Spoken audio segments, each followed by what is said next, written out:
right, so we are on Chapter 7, Section 5, and we've already talked about enzymes, enzyme kinetics.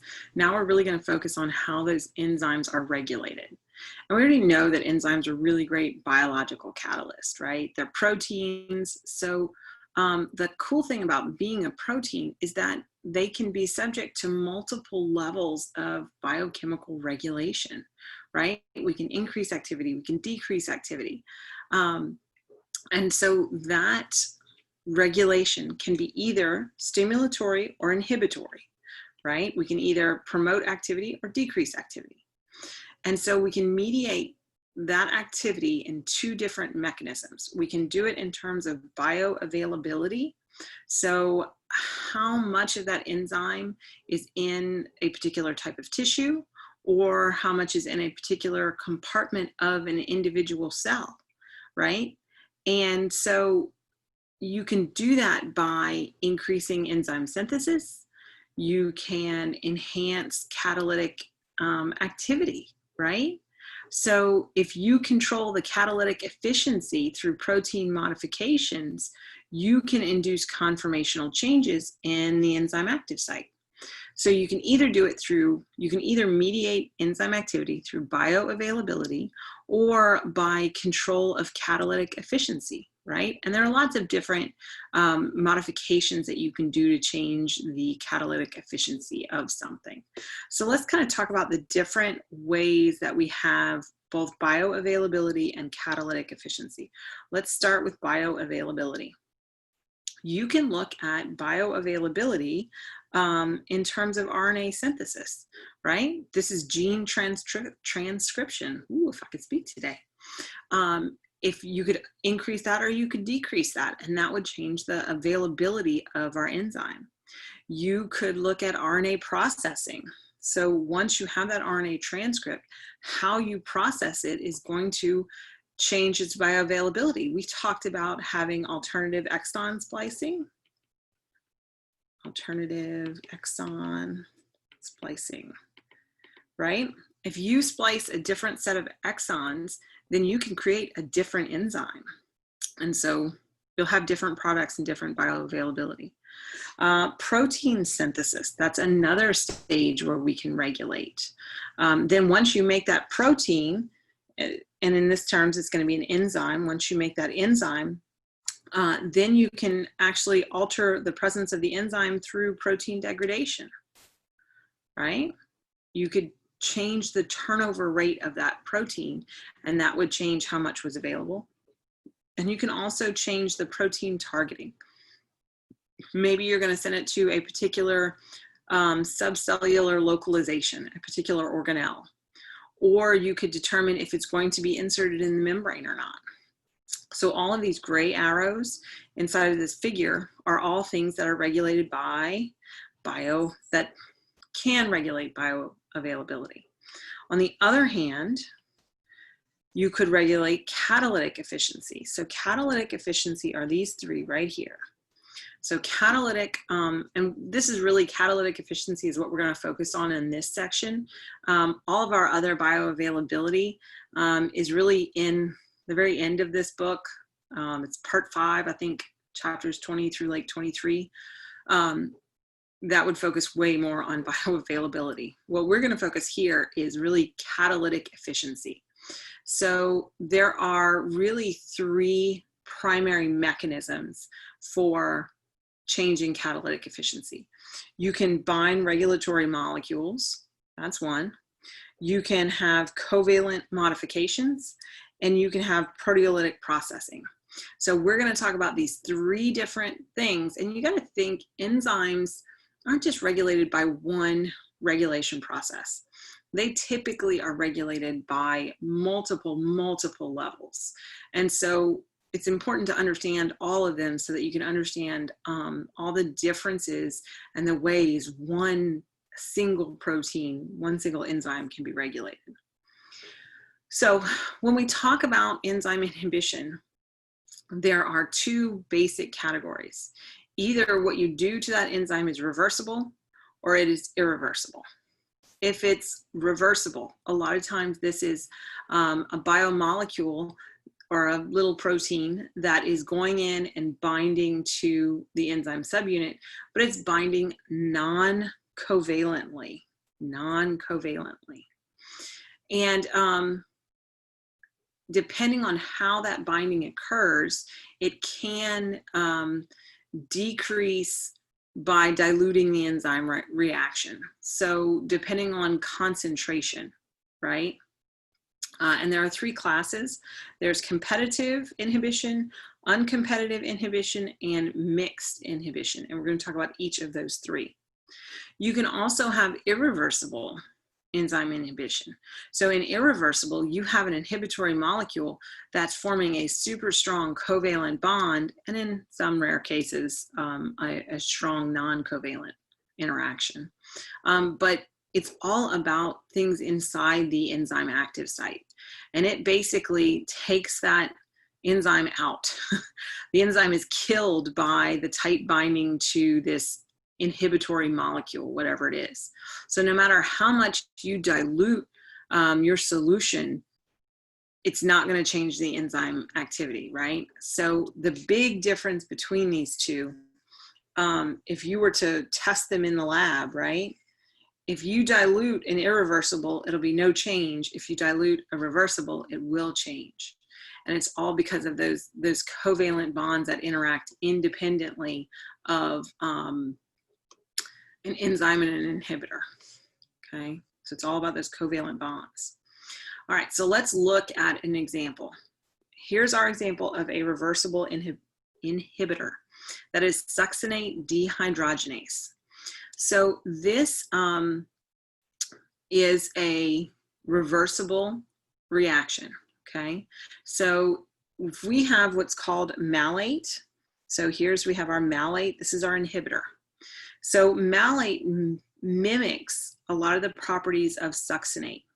And so if you have malate in the presence of succinate dehydrogenase, right, and succinate, what's going to happen is this malate is going to compete with the succinate for binding to the enzyme. So if we increase our malonate concentration, then our succinate isn't going to interact with the dehydrogenase, right? It's going to be, the succinate is going to be inhibited, right? We'll have excess malate binding to that active site, but here's the deal, here's how we know it's reversible. If we decrease our malate concentration, so if you decrease the malate, then what's going to happen? Well, then succinate, you're going to increase succinate binding.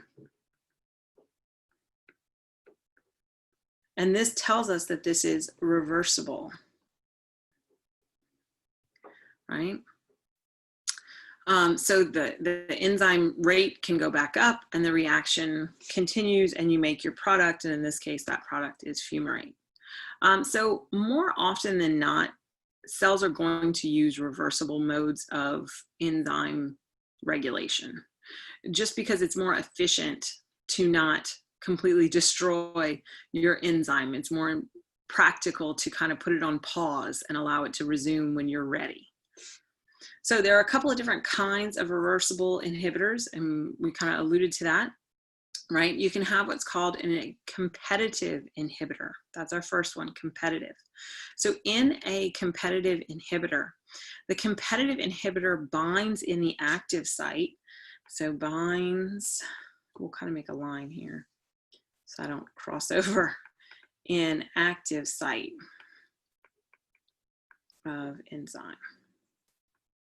So I guess I'll put I for inhibitor. Inhibitor binds at that active site. Now, it doesn't, when I say that, it doesn't have to bind exactly at the active site.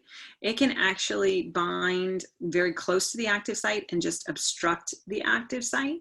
So like, you know, there's a hole where the substrates are supposed to go in, but if the inhibitor binds into one side of the pocket, right, then nothing else can really get in. So it can inhibit that way. And it can actually bind to a distant place. So in a place far away, but then have an allosteric effect on that active site. So it does affect the active site. It will always inhibit binding at the active site. So binds and let's put it this way, inhibitor binds and affects, if I get this right, and affects enzyme active site, right? So even if it's not binding directly in that pocket, it can prevent anything from coming into the binding pocket. Okay, then you have two more, uncompetitive and mixed. So these two are going to be a little bit different. So in your uncompetitive inhibitor, what's going to happen is you're going to bind, the inhibitor binds to our enzyme substrate complex, enzyme, and we'll abbreviate enzyme substrate complex, right? So if it binds to the complex, then it can't actually bind at the active site because the active site is already full. It already has the substrate inside of that binding site. So you can't do that, but it is going to alter conformation of the enzyme. So when it alters that enzyme conformation, that makes the enzyme less catalytically active. Less catalytic, catalytically active, right? I'll have to pardon my spelling. I'm sure that's not right. So what's really, really important when you're trying to decide between uncompetitive and mixed inhibition is that in uncompetitive, the enzyme only binds, binds to the enzyme substrate. So that complex only. But when you have mixed inhibition, the mixed part is saying that the enzyme binds to both empty enzyme, not the enzyme binds, the inhibitor binds to both the enzyme and the enzyme substrate. That's why it's called mixed. But mixed inhibitors also don't bind at the active site. So they're very similar to uncompetitive inhibitors, whereas they bind at distant sites. So both of these, we'll say, bind at distant sites from active site. Okay. But in the mixed, you can bind both the empty enzyme and the enzyme substrate complex. So what we're going to do is we're going to go into each one of these three in a little bit more detail, and then we'll talk about other ways that enzymes are controlled. All right, so first we're going to talk about competitive inhibition. So we're going to do kind of in the order that they are in here. So we're going to start with competitive inhibition. So in competitive inhibition, you have a molecule that we're going to say can inhibit the substrate binding at the active site. It can bind to that active site, or it can bind at a distant place, but it's going to eventually affect binding of the substrate at the active site. So it can bind at the active site, or at a distant site. One of the two, but then it is going to inhibit substrate binding at the active site. And so you can actually overcome this inhibition just by increasing your concentration of your substrate, right? So the more substrate you have, the more that enzyme is going to bind to the substrate instead of the inhibitor.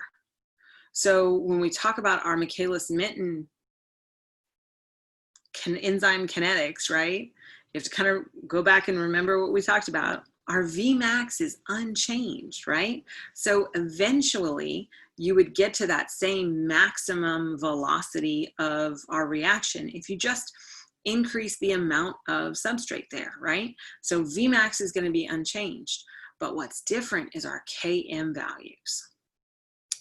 So this is kind of a lot of math going on, so I kind of want to, your book kind of skips some things, so I thought it'd be nice for us to kind of take a step back real quick and let's talk about this a little bit, right? So y'all remember when we were talking about the K value for our inhibitor, right? If we have this reaction, it's our enzyme plus our inhibitor, and it goes to enzyme inhibitor complex, right? So my expression for this would be my enzyme concentration times my inhibitor concentration over my enzyme inhibitor. So this is telling us that we can calculate our KD, right? Our dissociation constant, our KD for the inhibitor. So for the substrate to bind, we have to get the same concentration of enzyme substrate. To get that same value, we need to increase our substrate. So what we're going to do is we're going to start with some kind of a Km value for our reaction, right? This is normal. And then we're going to add a inhibitor. So this is plus inhibitor. And when we add that inhibitor, we're going to get a Km value, but that Km value is called the Km apparent value. So it's the apparent Km in the presence of the inhibitor. So when we talk about that apparent Km, that apparent Km is equal to our original Km, right, times 1 plus our concentration of our inhibitor over the Ki of our inhibitor. So it takes into account our inhibitor concentration, and it takes into account the affinity or the KD of the enzyme inhibitor complex, right? So now that we kind of understand that, we can take that and we can plug that into our Michaelis-Menten, right? So we're going to take this right here and we're going to plug this into our Michaelis-Menten. So if we come up, right, and the other one that you have to know that I forgot to write here is that you have a Ki for your inhibitor reaction, right? That's what we did up here. But you also have what's called the Ki prime. So when you're talking about the Ki prime, here we go. So our Ki prime, let's see, how do I say this? If you have your inhibitor has a certain affinity for the enzyme, right? And that is our Ki. But if your inhibitor has an affinity for our enzyme plus that substrate, so it's the affinity for the inhibitor to that complex, that already bound enzyme substrate complex, you'll see as Ki prime. So just know that those two things, the Ki and the Ki prime, what that refers to. But so we're going to go back. We're going to go back to our Michaelis-Menten equation. And I'm not asking you to memorize this Michaelis-Menten equation. I just want you to understand what it's taking into effect. So when you have this inhibitor, if you want to know the effectiveness of this inhibitor, what is it going to depend on? It's going to depend on your initial concentration of your enzyme. It's going to depend on the concentration of your substrate, right? Because they compete with each other. So the concentration of the two things is going to be competitive. And it's going to take into account the relative affinities of the enzyme for either the substrate or the inhibitor, right? And so that's taking into account your Ki's here, right? And your Km's. So you have to think about how much of each is there and how much that enzyme wants to associate with either the inhibitor or the substrate. Okay, so don't memorize it. Be able to look at the equation and say, okay, I see that it's dependent upon substrate concentration. I see that it's dependent upon affinity for the two different molecules. Okay. All right, oh, I did that. Okay, so when we look at these equations, what you really need to be able to do is to look at a graph of this data, right? So when we look at a competitive inhibitor, what we're going to see is that our Vmax is going to be unchanged.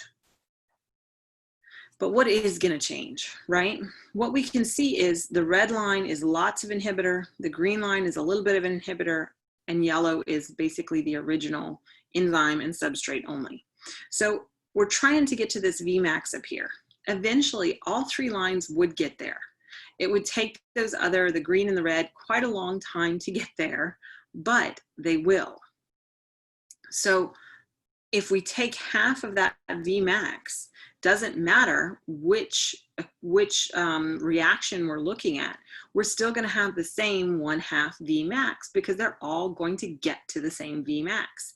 But what's different is, if you look at each of them, right, when we hit our first no inhibitor, it's only going to take a little bit in order to, if I could write my K's, Km, right? Our Km here is going to be low, right? So our Km is going to, you don't require a lot of substrate in order to get to half of the maximum velocity of the reaction. But what happens when we start adding inhibitor? When we add inhibitor, oh, now it's going to take a lot more of that initial substrate in order to get that reaction going at that same rate. And the more inhibitor you add, look what's happening to that Km, right? So the max speed of our reaction is unchanged. But what is changed is our Km. So we require more or a higher substrate concentration in order to get that reaction speed going. So you can do a line weaver plot on it in order to see exactly the same thing, right? So whichever graph you prefer to look at, doesn't matter, it's the same thing. All right, so here's an example. We know that structure-based drug design is active research. Like, lots of people are doing this. So you know the enzyme structure, you design an inhibitor with a shape and chemical complements to the enzyme's active site, right? If you can do that, if you can mimic the normal substrate, but make a molecule that is now binding even tighter than the normal substrate, you can inhibit the enzyme's activity. So here's an example. This is a competitive inhibitor that binds to the HIV protease. The HIV protease, right? And this is an essential enzyme that HIV uses to cleave viral proteins at specific residues. And it's important because in order for all the proteins to work properly, they kind of get made all at once and then kind of cut up. And so both of these are 2 different inhibitors, but they inhibit the same thing. So this is the normal substrate. And these are 2 inhibitors. So what you'll see is that the 2 inhibitors have structurally very similar parts to their molecule, and that's the red parts of each of these are similar. They're not exact. They're not exact, but they mimic the phenolphthalein and proline peptide substrate orientation to actually block that protease from being active, right? And so this is something that if we can design a better inhibitor, we can have a better drug to treat HIV patients, right? So this is something you could actually work on. Be really cool. All right, so the next type of inhibition is uncompetitive inhibition. So this kind of an inhibitor will bind to an enzyme substrate complex and alter the active site conformation, right? So usually you're going to see this kind of an inhibitor act on an enzyme that has multiple substrates that are like in a sequence, right? And if we can target that first one, then we can prevent the whole sequence from happening.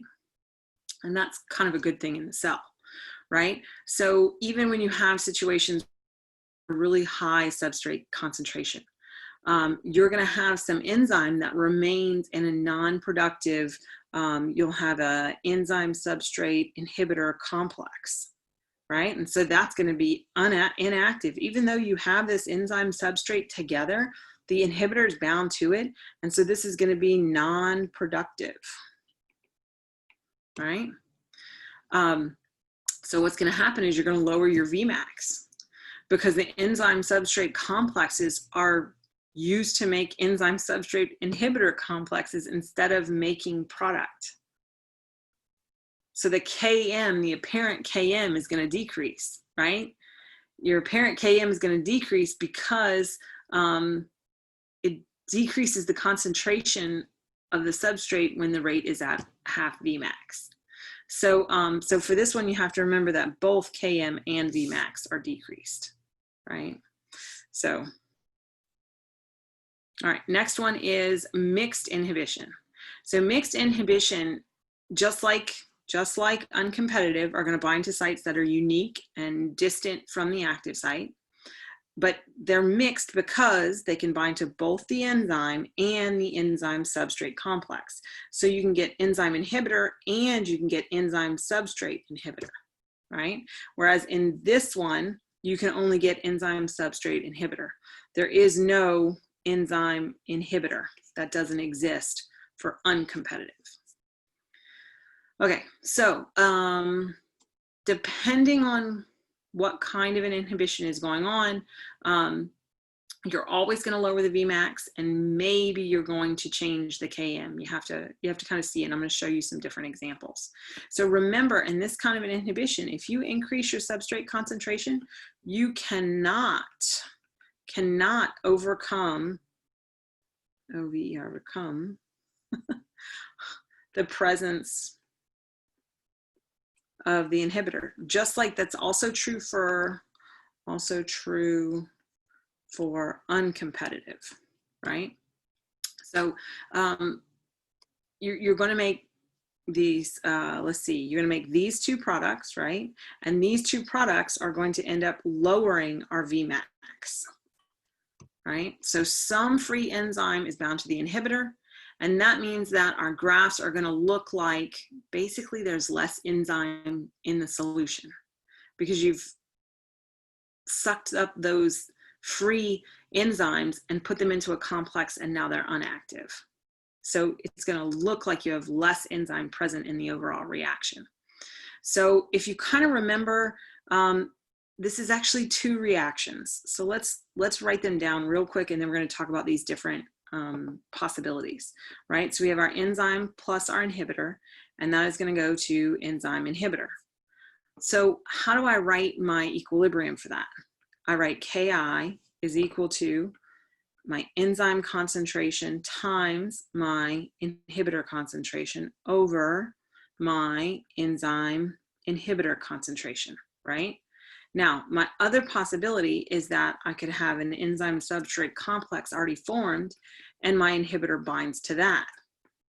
So then I get enzyme substrate inhibitor complex. So now I'm going to call this, remember, Ki prime.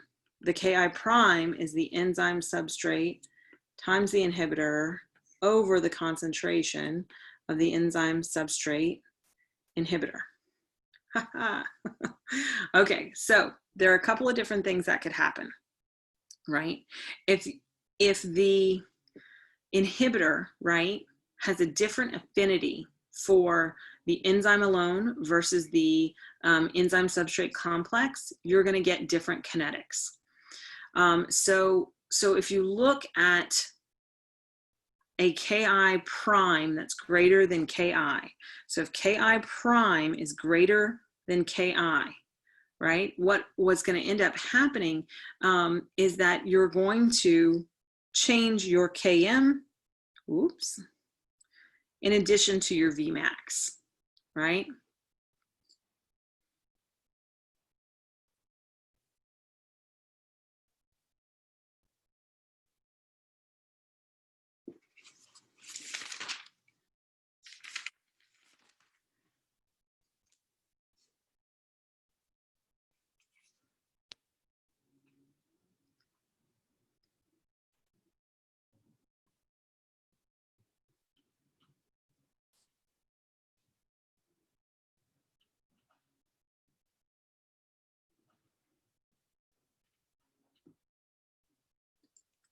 So here in A, right, in A, what we're saying is, I don't know why I switched to a highlighter. In A, we have a decreased affinity of the enzyme for the substrate in the presence of our inhibitor, right? So all of this has to do with affinity. So if we look at the opposite, where our Ki is greater than our Ki prime, right? What's going to happen is our Km is going to go in the opposite direction, right? We're going to have, this is a decrease in Km, this is an increase in Km. So it just depends on affinity. Now you have this really, really, really rare case in B that doesn't happen very often, where the affinities are equal. So this is a non-competitive, I don't think that's right, inhibition, right? Because the affinities are the same, so you're not really competing. In all the other mixed inhibition, the affinities aren't quite equal, and so you do have some competition for the inhibitor in terms of, are you a free enzyme or are you an enzyme-bound substrate? So this one's really, really rare. You're not going to see that. So let me show you one example, right? Oh no, this is an example. I'm sorry. This is an example of an irreversible enzyme inhibitor. We're not going to talk too much about this, but in order to make a irreversible, what you're going to have to do is you're going to have a covalent bond. That's what's going to permanently change the enzyme and basically kill the enzyme. So this occurs a lot of times when you're trying to block a protease, something that's going to cut up your proteins, or a phospholipase enzyme, but you have a covalent bond that forms between a reactive residue. A lot of times it's serine, but it doesn't have to be. But it makes that covalent interaction with the residue inside of our enzyme that's going to participate in the enzymatic activity. Now that it's got a covalent bond, it can't participate, and so you've basically killed it. Effective though, right? All right, so how do these inhibitors that don't necessarily bind to the active site, how do they actually regulate an enzyme? Well, what you have are allosteric regulations. And remember, we've talked about allosteric regulations. The first time we talked about it, I believe, was with the 2,3-BPG. But sometimes you want things like an end product, that when that end product accumulates in a cell, you can then inhibit the beginning of a reaction. So you can stop the pathway at the very beginning so that you don't mass produce something and just continue on and on and on and on, right? So it's like feedback inhibition. Feedback inhibition. And inhibition, right? And vice versa, true. It's true. If you are low on products, right, then you have an activator that's going to bind and stimulate the activity. So if you have high product, I guess I should write that up here. Feedback inhibition for high product, right? And then you have activator for low on products. Right? It goes both ways. And that's really, really important in the cell to be able to turn things on and off very quickly. And allosteric regulators can do that. This is an example of aspartate transcarboxylase. They call it ATP, they call it aspartate transcarboxylase, so ATCase. That's how they say it. So this is a key enzyme in our pyrimidine biosynthesis of CTP. So if you want to make CTP, right, well, I kind of want to monitor the end product. So my end product, my CTP, this is the end product of the whole reaction. Remember, this is an enzyme that's at the very beginning of our pathway. And so our pathway is going to go through many, many, many, many, many steps, and we're going to eventually get to CTP. Once we make that CTP, if you get enough of it, it's actually going to come back and bind to that original enzyme and introduce a conformational change such that that enzyme cannot function anymore. Well, how does that work? You have to have two subunits on an enzyme like that. You have to have one subunit that can bind and be regulatory, and then you have to have a catalytic subunit. So your catalytic subunit is going to be the one that actually does the chemistry, right? And the regulatory subunit is going to be what can be basically turned off or on. And then you have a propagated change from the regulatory into the catalytic, right? So this is the same thing, that T and R state that we've talked about, same thing.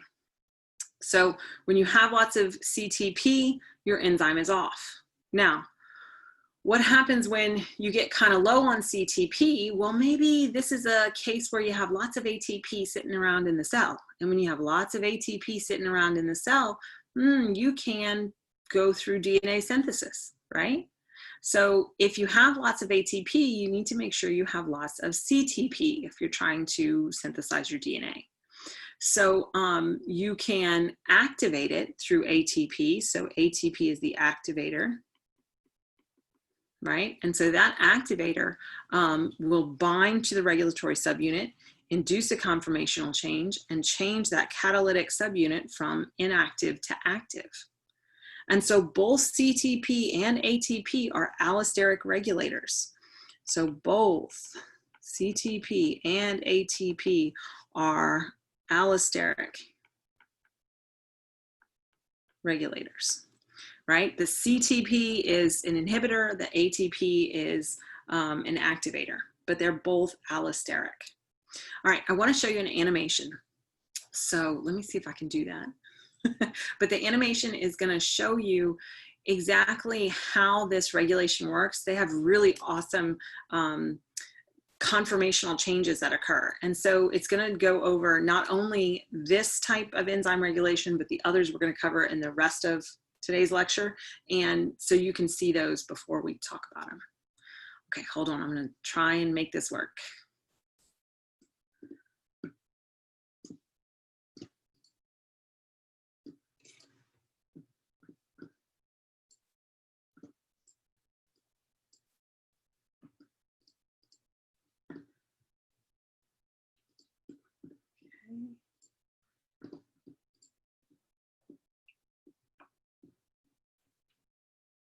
Oh, do I have sound? Sure that they're active only when and where.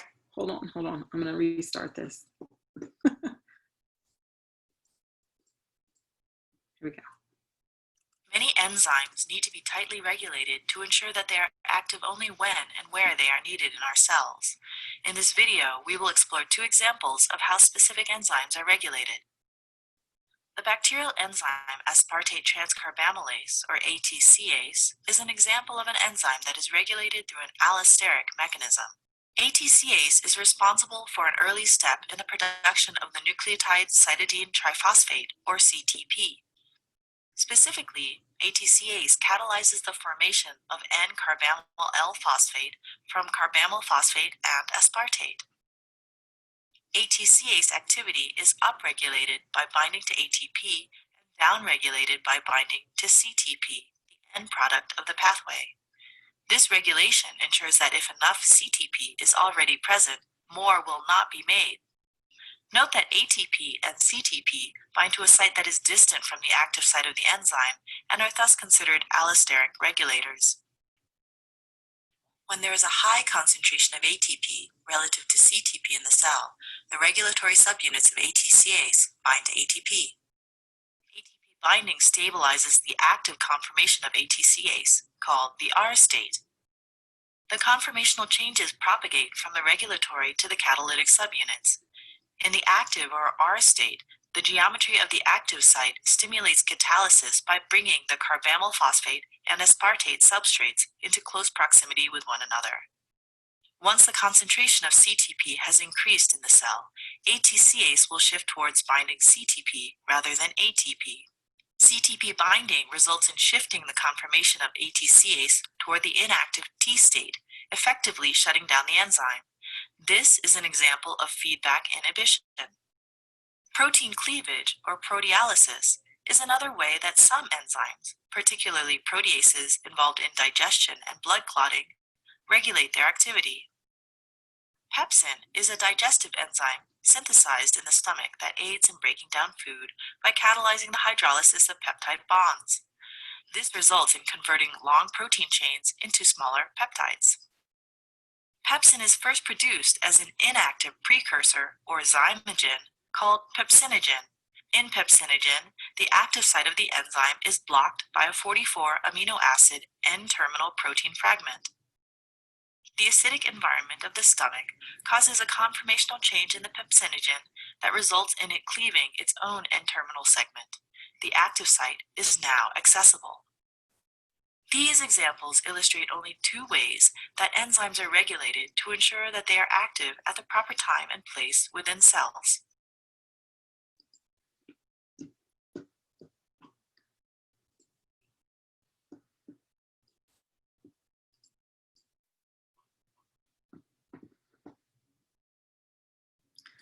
Okay, so it showed you both our allosteric regulation within ATCase, but it also showed you the next one we're going to talk about. So let's back up and let's go back to allosteric regulation just a little bit, and then we'll talk about proteolytic cleavage. So remember, a lot of times you're going to target that first step of a metabolic pathway.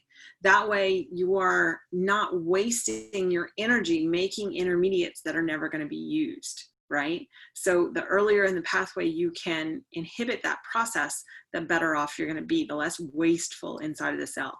The cell's actually really, really, really good recycler, a good conservationist, really awesome.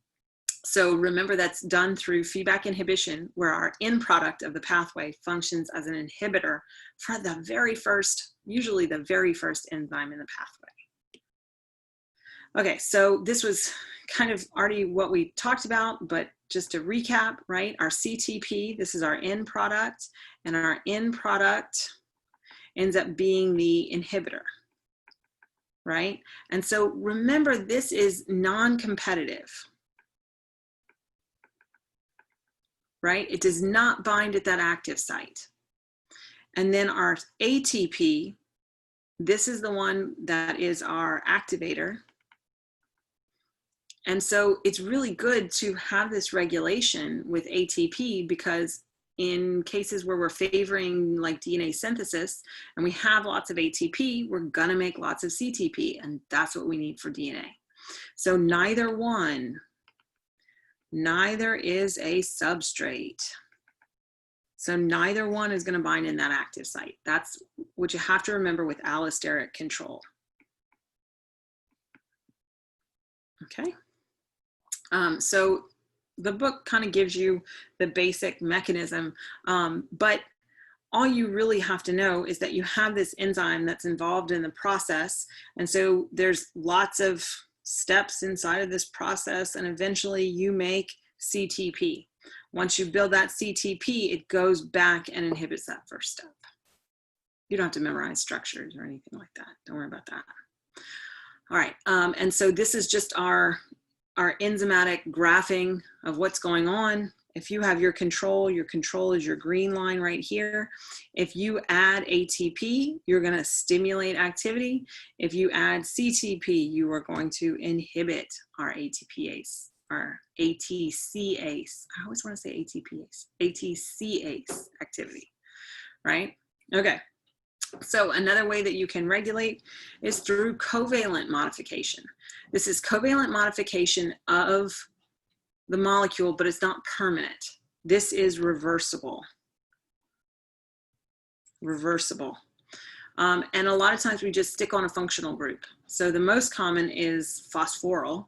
You're going to phosphorylate something, but it could be a methyl group, an acetyl group, an adenyl group, or a uridyl group. So the most common, like we said, is phosphorylation, and usually serine, threonine, and tyrosine residues are the ones that are phosphorylated, and the enzymes that do the phosphorylation are called kinases. The ones that remove the phosphate group are phosphatases. So what does this actually do? What does a phosphorylation event do, or a methylation, or whatever it is? It alters the chemistry. I really can't write and talk. The chemistry or the structure. See, I'm thinking too far ahead. Or structure of our active site. It's all about changing that active site. And so this is how you can regulate the catalytic activity. It's like an on-off switch. When it's phosphorylated, it's off. When it's dephosphorylated, it's on, right? Or vice versa. It could be either way. It doesn't matter. One example is glycogen phosphorylase. So this is an enzyme that degrades glycogen, right? So you have glycogen in the liver, you haven't eaten in a while, or you're really scared and you've got epinephrine flowing through your bloodstream because you're in fight or flight, whatever it is, you need to get sugar into the bloodstream very quickly. So the glycogen inside of your liver needs to be basically cut up and put into the bloodstream. So we phosphorylate this enzyme, glycogen phosphorylase, that can then begin that reaction. And so here we have our enzyme. Our enzyme is glycogen phosphorylase. And so in the inactive state, we have our alcohol group right here, right? So if we have glucagon, right? This is, I haven't eaten in a while. You have epinephrine. I'm really scared. I need to be able to run fast. So I need a lot of glucose in my body. What you're going to do is you're going to promote phosphorylase kinase. You're going to make that happen, and it's going to be phosphorylated, right? Now, on the other hand, you've eaten a meal. That was tasty crawfish. Yum. Now you don't need to convert that glycogen because you've just eaten. So you have high blood sugar. So you're going to produce insulin. Insulin is going to then inhibit our glycogen phosphorylase activity, right? So it's going to dephosphorylate it with a phosphatase. So you see how we have this on off, right? And it depends on the conditions that the cell is in, what you want to happen, okay? That's really common, really, really common. And when we study glycolysis and all that kind of stuff, we're going to see that. All right, so the last one is the last one that you saw in the video, and that is enzyme activation through proteolysis. So zymogens are the general term for proteins that will be enzymes but aren't yet, that have to be cleaved in order to become active. And so they cleave themselves. It's an auto cleavage. So how do you make sure it's only cleaved when it should be? Well, in the case of this one is pepsinogen, which will turn into pepsin. It also works for chymotrypsin, which turns, well, chymotrypsinogen, which turns into chymotrypsin.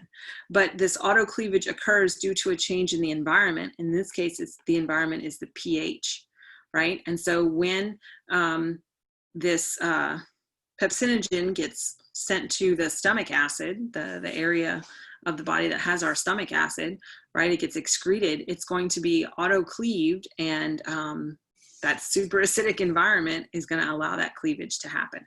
And this is irreversible. That is irreversible. You can't go back. So here's another example. This is our chymotrypsinogen processing. So you start out with one long peptide. It gets cut by trypsin, gets cut by chymotrypsin, and another chymotrypsin, and you end up with multiple pieces. Now these pieces are held together by disulfide bonds, right? So you really have, in the end product, you really have 3 peptides inside our final chymotrypsin enzyme, and that is held together by disulfide bonds. So this is one of those irreversible, once you've done, you're done.